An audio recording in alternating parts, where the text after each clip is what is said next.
Problem ಇರೋದು ಗೌತಮ್ಗಲ್ಲ, ನಿನಗೆ. ಸತ್ಯನ ಮುಚ್ಚಿಟ್ಟು ಎಲ್ರ ಮುಂದೆ ನನಗೆ ಪ್ರಾಬ್ಲಮ್ ಇರೋದು ಅಂತ ಸುಳ್ಳು ಹೇಳ್ದ. ಮೆಡಿಕಲ್ ರಿಪೋರ್ಟ್ಸ್ ನಿನಗೆ ಸತ್ಯ ಗೊತ್ತಾಗಬಾರ್ದು ಅಂತ ಗೌತಮ್ ಕಾರಲ್ಲಿ ಬಚ್ಚಿಟ್ಟಿದ್ದ. ನಿನ್ ಕಾರಣಕ್ಕೆ ಗೌತಮ್ ನೋವು ತಿನ್ನೋ ತರ ಆಗಿದೆ.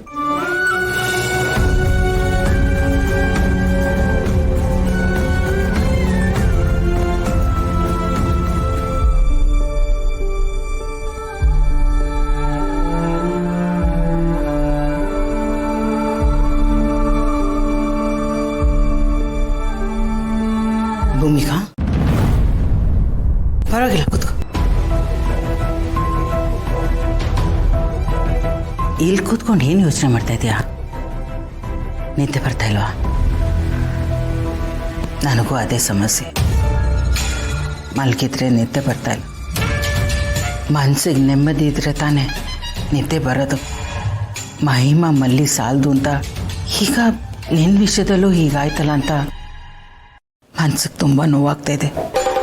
ಅವ್ರಿಗಾದ್ರೆ ಇನ್ನೂ ಟೈಮ್ ಇದೆ, ಮಕ್ಕಳಾಗೋ ಸಾಧ್ಯತೆ ಇದೆ. ಆ ದೇವ್ರು ನಿನಗೆ ಎಷ್ಟು ದೊಡ್ಡ ಅನ್ಯಾಯ ಮಾಡಬಾರ್ದಾಗಿತ್ತು. ಮನ್ಸಿಗೆ ತುಂಬ ಕಷ್ಟ ಆಗ್ತಾ ಇದೆಮ್ಮ. ಮನ್ಸಿಗೆ ಏನೇನೋ ಯೋಚನೆ ಬಂದು ಹೋಗುತ್ತೆ, ಅದನ್ನು ಸ್ಟಾಪ್ ಮಾಡೋಕ್ಕಾಗ್ತಾ ಇಲ್ಲ. ತುಂಬ ಡಿಸ್ಟರ್ಬ್ ಆಗ್ಬಿಟ್ಟಿದ್ದೀನಿಮ್ಮ. ಕಣ್ಣು ಕಟ್ಟಿ ಕಾಡಿಗೆ ಬಿಡ್ತಾರೆ ಅಂತಾರಲ್ವಾ, ಆ ಥರ ಆಗ್ಬಿಟ್ಟಿದ್ದೀನಿ.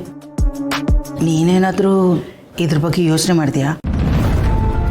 ನನಗೆ ಇದೆಲ್ಲ ಹೇಗೆ ಸರಿ ಮಾಡಬೇಕು, ಈ ಸಮಸ್ಯೆಗೆ ಏನು ಪರಿಹಾರ ಕಂಡುಹಿಡಬೇಕು ಅಂತ ಗೊತ್ತಾಗ್ತಾ ಇಲ್ಲಮ್ಮ.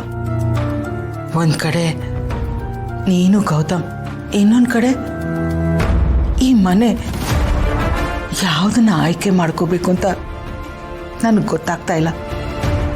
ಇದಕ್ಕೆ ಪರಿಹಾರ ನೀನೇ ಹುಡುಕ್ಬೇಕು. ಅದು ನಿನ್ನಿಂದ ಮಾತ್ರ ಸಾಧ್ಯ. ನನ್ನಿಂದ ಏನು ಸಾಧ್ಯ ಅತ್ತೆ? ನೀನು ಮನ್ಸು ಮಾಡಿದ್ರೆ ಖಂಡಿತ ದಾರಿ ಇದೆ. ಗೌತಮ್ ಜೀವನ ಸರಿ ಹೋಗೋದು ಈಗ ನಿನ್ನ ಕೈಯಲ್ಲಿದೆ. ನನ್ನ ಕೈಯಲ್ಲ? ಇದ್ರ ಬಗ್ಗೆ ಹೇಗೆ ಹೇಳಬೇಕು ಅಂತ ಗೊತ್ತಿಲ್ಲ, ಆದರೆ ಹೇಳದೇ ಇರೋಕ್ಕೂ ಆಗಲ್ಲ. ನಾನು ಎಲ್ಲ ಆ್ಯಂಗಲಿಂದ ಯೋಚನೆ ಮಾಡಬೇಕಾಗತ್ತೆ. ಕೆಲವೊಂದು ನಿರ್ಧಾರ ತಗೊಳ್ಳೋದು ತುಂಬ ಕಷ್ಟ ಆಗುತ್ತೆ. ಆದರೆ ಆ ಒಂದು ನಿರ್ಧಾರದ ಮೇಲೆ ನಮ್ಮ ಭವಿಷ್ಯ ನಿಂತಿದೆ ಅಂದಮೇಲೆ ಗಟ್ಟಿ ಮನಸ್ಸು ಮಾಡಬೇಕಾಗತ್ತೆ. ಆ ಕಾರಣಕ್ಕೆ ನೋಡು ಭೂಮಿಕಾ, ಅವನಿಗೆ ಇನ್ನೊಂದು ಮದುವೆ ಮಾಡಿಸಿದ್ರೆ ಅವನ ಜೀವನ ಎಲ್ಲರ ಥರನೂ ಆಗತ್ತೆ. ಅವನ ಆಸೆ ಪಟ್ಟಾಗೆ ಎಲ್ಲ ರೀತಿಯಲ್ಲೂ ನೆಮ್ಮದಿಯಾಗಿರ್ತಾನೆ. ಲೈಫಲ್ಲಿ ಎಲ್ಲ ನೋಡ್ದಂಗೆ ಆಗತ್ತೆ. ಇಲ್ಲಾಂದರೆ ಇಷ್ಟೆಲ್ಲ ಸಂಪಾದನೆ ಮಾಡಿ ಅವನ ಲೈಫ್ ಇನ್ಕಂಪ್ಲೀಟ್ ಆಗ್ಬಿಡತ್ತಮ್ಮ. ಅವನು ಮಾಡಿದ್ದೆಲ್ಲ ವ್ಯರ್ಥ ಆಗ್ಬಿಡತ್ತೆ. ನಾವು ಅದಕ್ಕೆ ಅವಕಾಶ ಮಾಡಿಕೊಡ್ಬಾರ್ದಲ್ವ. ನಮ್ಮ ಕಣ್ಣಿಡ್ದರ್ಗಡೆ ಅವನ ಜೀವನ ಆ ರೀತಿ ಆಗಬಾರ್ದಲ್ವಾ. ಜೀವನ ಪೂರ್ತಿ ಒಂದಲ್ಲ ಒಂದು ರೀತಿಯಲ್ಲಿ ಅವನು ಕೊರ್ಗ ಥರ ಆಗಬಾರ್ದು. ನನಗೆ ಗೊತ್ತು ಭೂಮಿಕಾ, ಈ ವಿಷಯದಲ್ಲಿ ನಿನಗೆ ನಿರ್ಧಾರ ತಗೊಳ್ಳೋದು ಕಷ್ಟ ಅಂತ. ಆದರೆ ನೀನೊಂದು ಡಿಸಿಷನ್ ತಗೊಳ್ಳೇಬೇಕು. ಯಾಕೆಂದರೆ ಎಲ್ಲ ನಿನ್ನ ಒಂದು ನಿರ್ಧಾರದ ಮೇಲೆ ನಿಂತಿದೆ. ಹಾಗೆ ನೀನು ಗೌತಮ್ನ ಎಷ್ಟು ಪ್ರೀತಿಸ್ತಾ ಇದೆಯಾ, ನಿಮ್ಮಿಬ್ಬರು ಬಾಂಡಿಗೆ ಎಂಥದ್ದು ಅಂತ ನನಗೆ ಚೆನ್ನಾಗಿ ಗೊತ್ತು. ಯಾರೇ ಆಗಲಿ ಹೊಟ್ಟೆ ಕಿಚ್ಚು ಪಡೋಷ್ಟು ಒಳ್ಳೆ ಸಂಬಂಧ ನಿಮ್ಮದು, ಅಷ್ಟು ಅದ್ಭುತವಾದ ಜೋಡಿ ನಿಮ್ಮದು.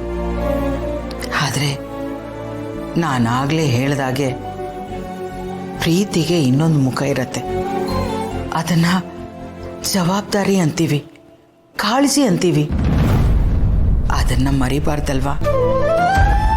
ಇನ್ನೊಂದು ಏನಂದರೆ, ಈ ರೀತಿ ಮಕ್ಕಳಾಗದೇ ಇರುವಾಗ ಇನ್ನೊಂದು ಮದುವೆ ಆಗೋದು ಹೊಸದೇನಲ್ವಲ್ಲ. ಹಿಂದೆ ಈ ಥರ ತುಂಬ ಆಗಿದೆ.